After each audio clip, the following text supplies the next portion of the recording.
ஒன்றை நான் படித்தேன். உண்மையிலேயே என்னுடைய மனம் எங்கோ பறந்து சென்றது. மரங்கள் எல்லாம் மனிதர்களை பார்த்து பேசியதாம், ஏ மனிதர்களே, நாங்கள் இன்னொரு சிலுவை செய்வதற்கு மரத்தை தருகிறோம், நீங்கள் இன்னொரு இயேசுவை தர முடியுமா? என்ன அழகான சிந்தனை சார், என்ன அருமையான சிந்தனை. செய்த பாவங்களை தொலைக்க நதிகளில் மூழ்கினோம், நதிகளை தொலைத்த பாவத்தை எங்கே மூழ்கி தீர்ப்பதுன்னு ஒருத்தன் எழுதியிருந்தான். நிறைய உள்வாங்கணும்னு அவசியம் இல்லை, ஒரு வரி ஒரு சொல் கூட நம்ம உள்ள ஆட்சி பண்ணும். இன்னும் மனிதனுக்கு பக்குவத்தை எது தரும்னா, நாம தனிமையில உட்கார்ந்து ஆழ்ந்து படிக்கிற ஒரு புத்தகத்தினுடைய அம்சம் நமக்கு பக்குவத்தை கொடுக்கும். நாம நினைக்கிறோம், நான் யார் தெரியுமா? இந்த ஆசிரியர் பெருமக்கள் நிறைய பேர் வந்திருப்பீங்க. ஏன்னா ஒரு மனிதனை பண்படுத்தி பக்குவப்படுத்தி உலகத்துக்கு தருகிற இடம் கருவறையும் வகுப்பறையும் தான். இந்த கருவறையும் வகுப்பறையும் சரியாக இருக்குமானால் அவன் வாழ்க்கையில எல்லா பெருமைகளையும் அவனால் அடைய முடியும்.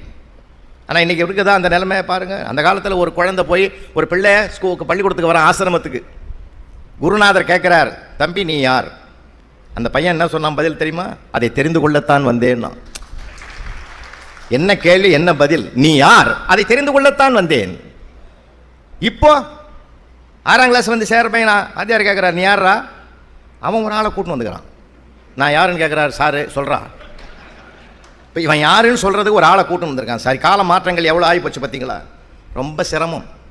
சரி, நம்ம சுற்றி இருக்கிற சூழ்நிலைகளை எல்லாம் பாதகமாக இருந்தாலும் நமக்கு சாதகமாக்கி கொள்ளுகிற தனித்துவத்தை எது தரும் தெரியுமா? நூல்களை நீங்கள் ஆழ்ந்து படித்து உள்வாங்கினால் அது தரும்.